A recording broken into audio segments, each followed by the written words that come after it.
Napakadaming naghahanap ng motorsiklong ito at ngayong araw ay bibigyan natin ng review ang pinakabagong Honda Winner X150 Premium Edition at ito po yung kanilang matte black color. At wag na nating patagalin at bibigyan natin to ng further review ngayong araw. Gaano nga ba kaganda ang pinakabagong Honda Winner X150? Yan ang ating aalamin ngayon. Tara!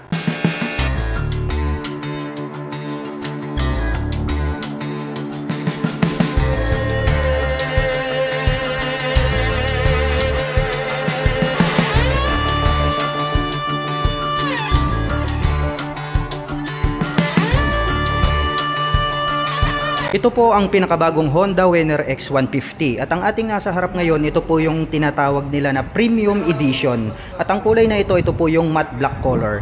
Kaya wag na nating patagalin at bigyan na natin to ng further review. Dito sa harap talagang agaw pansin itong kanyang V-shape design kasi nga pointed na pointed itong nandirito sa gitna at pag ating sinilip ito pong kanyang daytime running light, no, nagkaroon po siya rito ng spike kaya talagang napakabangis din ng pagkakaposisyon at itong nung kanya namang main light rito, no, parang nanlilisik na mata ng eagle at nagkaroon po ng partition sa gitna, mayroon po siyang high beam and low beam at dito sa bandang itaas nagkaroon po siya ng butas rito magkabila, which is ito naman po yung windlet na kung saan ay pwedeng pumito ang hangin kapag ikaw ay nagpagtakbo ng matulin. At dito sa gitna may makikita po tayo rito na Honda decal, white color, and then matte black naman po itong V-shape design na parang little visor dito sa gitna. At ang ganda rin ng pagkakadesenyo nitong kanyang front piece cover. Well, very attractive itong kanyang little visor. Smoke type po yung kanyang pagkakadesign. Nagkaroon ng deep lines, nagkaroon ng V-shape design, at nagkaroon po ng honeycomb dito. At pag ating sinilip, kitang-kita po natin dito po sa loob, nandyan po yung kanyang horn. And then mapunta naman po tayo dito sa gilid dahil talagang napaka-brusko nung pagkakadesign nitong kanyang pairings. Pag ating tinitigan ito, naka-imbus tong part na to at sharp yung mga edges. Kaya talagang maskulado yung dating.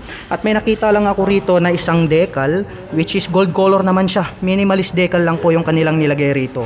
Well, dumako tayo rito sa kabila, no? Nagkaroon ng partition dito sa gitna. Ito po is matte black, and then black ulit. So all black, di ba? And then ang ganda rin po nung pagkakaposisyon nitong kanyang turn signals. Naka-emboss ito pero hindi siya katulad ng iba na nababali. Which is ito is nagkaroon po siya ng additional design. And then dito naman po nagkaroon dito ng tusok na guhit. So ang ganda rin nung kanyang pagkakadesign. At pag dumako tayo rito sa may bandang gitna, nagkaroon po siya rito ng windlet. Ayan, oh. So napakalaking butas rito, pwedeng maglabas-pasok yung hangin. So itong palikpik na to, no, para po siyang check. And then napakaganda rin yung pagmasdan syempre. At dito po sa ibaba, nagkaroon po siya rito ng engine cover extension. Ayan, no? Matulis din, pointed yung pagkakadesign. Nagkaroon po siya rito ng dalawang butas at meron pa pong butas rito sa may itaas. Well, very attractive din yung pagkakaroon niya dyan ng engine cover na matulis. Well, dumako naman tayo rito sa kanyang fully digital meter panel. Yan, no? Ang ganda rin ng kanyang pagkakadesign, no? Saktong-sakto lang para sa kanyang front face cover. And then dito po makikita natin nagkaroon po siya rito ng partition sa gitna. Nandito naman po yung kanyang mga light indicator, and then ito naman po yung kanyang main screen display. Nagkaroon po rito ng button selector para sa adjustment, and then para po sa selector. At dito naman sa gitna mayroon pong nakalagay rito na Honda logo, chrome color, which is very attractive naman po siya, no? Napaka-muscle din nung mga design ni rito, naka-emboss yung mga part.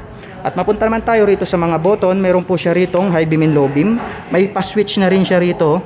And then sa gitna naman ang kanyang horn at ang turn signals. Nandirito naman po itong kanyang clutch dahil nga po ito ay isang manual transmission na motorcycle. Well, dito naman sa kabila, nandirito naman itong kanyang electric starter at ang kanyang front brake.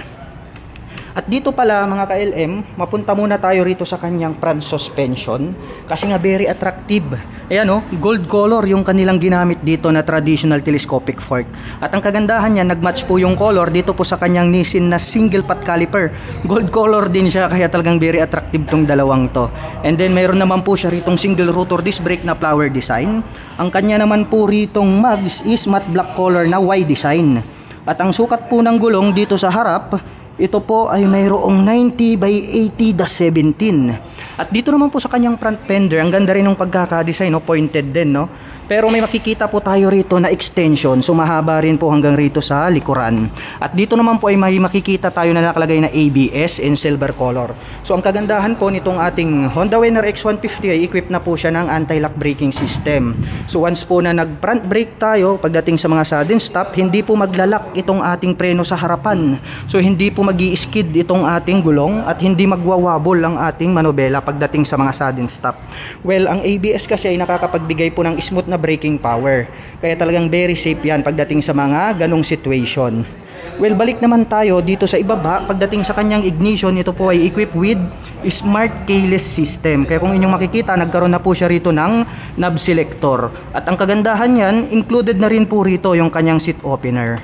At dito naman po sa kabila, ayan, para dun sa mga nagtatanong, mayroon na po siyang integrated na USB charging port. Well, yan po yung hinahanap ng ating mga followers and subscribers. Dahil nga po, yung isang model or variant nito is wala po siyang USB. Well, ang advantage naman yan, kahit saan ka magpunta, no? Hindi ka mag-aalala kapag nalubat yung inyong mobile phone. Dahil pwede nyo po siyang i-recharge anytime. So, yun yung advantage. Pagdating naman po rito sa gitna, napaka-muscular rin yung kanyang pagkaka-design, no? Nagkaroon po siya rito ng decal na gold. Minimalist lang hanggang rito sa kabila. May nakalagay naman po rito na liquid cooled. So, ang kagandahan po nitong ating Honda Winner X150 ay bagay na bagay pang long rides driving dahil naka-liquid cooling system na siya. Pwede po natin siyang ibabad maghapon magdamag sa mga malalayong biyahe.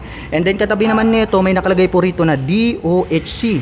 Yan po yung tinatawag nila na dual overhead cam. So ang kagandahan naman po niya, ang advantage niya is very powerful yung kanyang engine.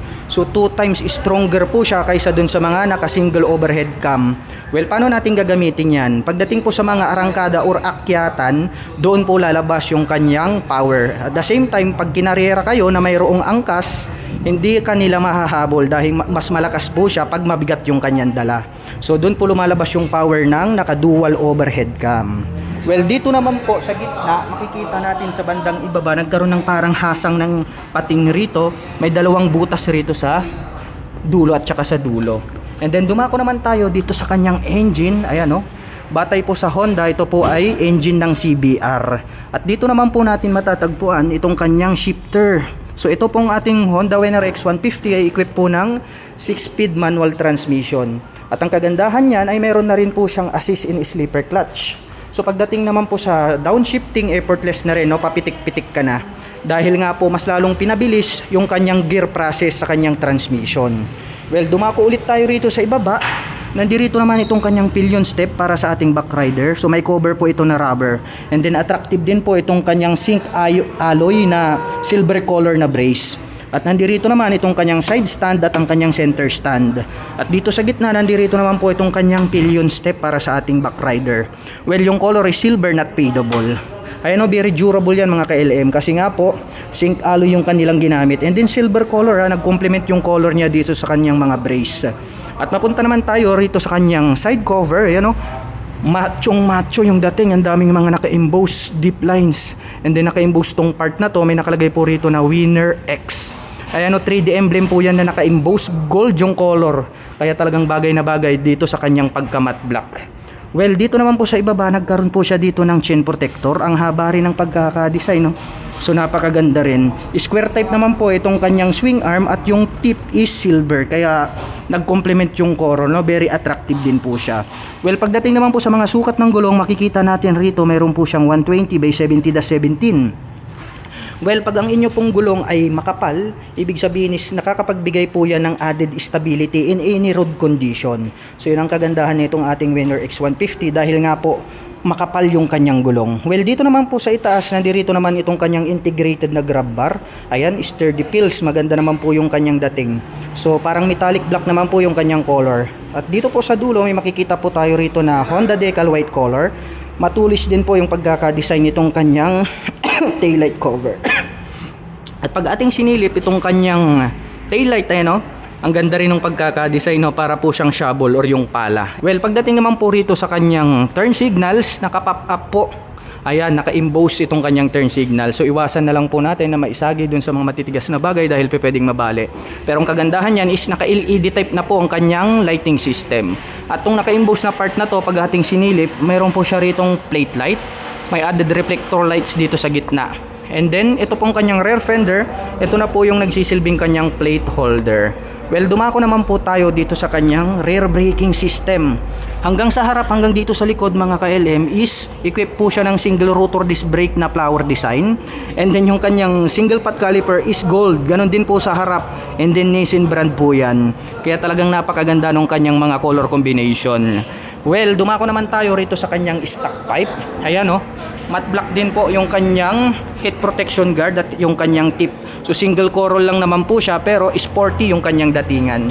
At dito naman po sa bandang gitna, dito natin makikita itong kanyang foot brake dahil nga po ito ay isang manual transmission na motorcycle. Well, dumako naman tayo dito sa kanyang upuan. Nagkaroon po siya rito ng two-tone color combination. So gray po rito sa gitna, nagkaroon ng black rito sa ibaba hanggang rito sa taas. Yung stitches, ayan o, premium naman po yung kanyang feels. Yung kanya naman pong pagkakatahi is durable. Well, ito na pong ating Honda Vener X150 ay wala po itong underseat compartment. Pag ating binuksan itong kanyang upuan ay mayroon po ditong fuel tank. At ito po ay mayroong capacity na 4.5 liters. So other than that, wala na po tayong makikita dyan. Dahil nga po ang ating motorsiklong ito ay nakadesign as underbone. At ang atin pong Honda Vener X150 ay mayroon pong 795mm na seat height. At ngayon naman ay susubukan nating sakyan para malaman natin kung gaano nga ba ito kataas. By the way, my height is just around 5'6". Kitang-kita naman dyan sa ating camera, lapat na lapat yung ating foot below the ground. Kaya masasabi ko na very comfortable to para dun sa mga tulad ko na 5'6" in height. At pagdating naman po sa kanyang engine specifications, ang atin pong pinakabagong Honda Vener X Premium Edition ay mayroon pong 149 cubic centimeter engine displacement. Naka single cylinder dual overhead cam 4-stroke with 4 valve. At nakakapag-provide naman po ito ng maximum power na 11.5 kW at 9,000 RPM. Habang nakakapagbigay naman po ito ng maximum torque na 13.5 Nm at 7,000 RPM. At mayroon naman po itong fuel consumption na 52.3 km per liter. Yan, premium edition naman to mga ka-LM. Kung tinetest ride natin, premium edition naman to. Ganun pa rin, napakaganda nung kanyang engine sound, no? Engine roar. So dito naman tayo sa zigzag, you know. Malupit men. Malupit. Napakaganda pagdating sa zigzag. Zigzag, you know. Malupit men. Malupit. Napakaganda pagdating sa zigzag. Malupit to men, malupit.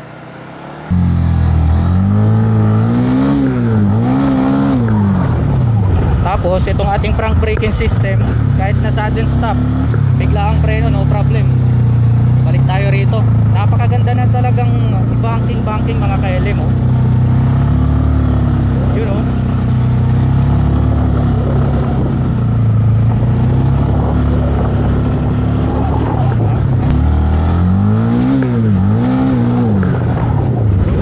Engine roar. Yes.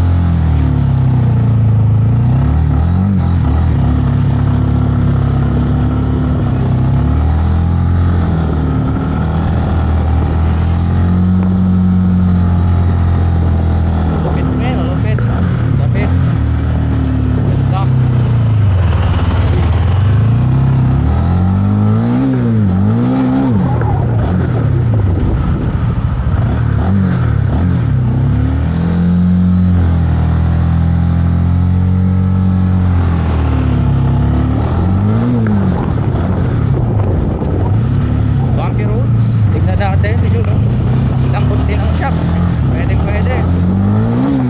At ang bigat po ng motorsiklong ito ay mayroon pong 122 kilograms. At ang presyo po ng ating pinakabagong Honda Vener X Premium Edition ay nagkakahalaga po ng 131,900. At ang kagandahan po niyan ay included na po rito yung 3 years registration. At para naman po sa mga kababayan natin na nakapanood ng video na ito at interesadong maglabas ng pinakabagong Honda Vener X150 Premium Edition, ay maaari nyo po silang puntahan at bisitahin dito po sa Honda Wing, Calasiao, Pangasinan. At ito po ang kanilang contact number na maaari nyong tawagan para po sa lahat ng inyong mga inquiries. At para naman po sa mga kababayan natin na nais magpunta rito, ang kanila pong operation time is starting 8:30 AM until 5:30 PM from Monday to Saturday.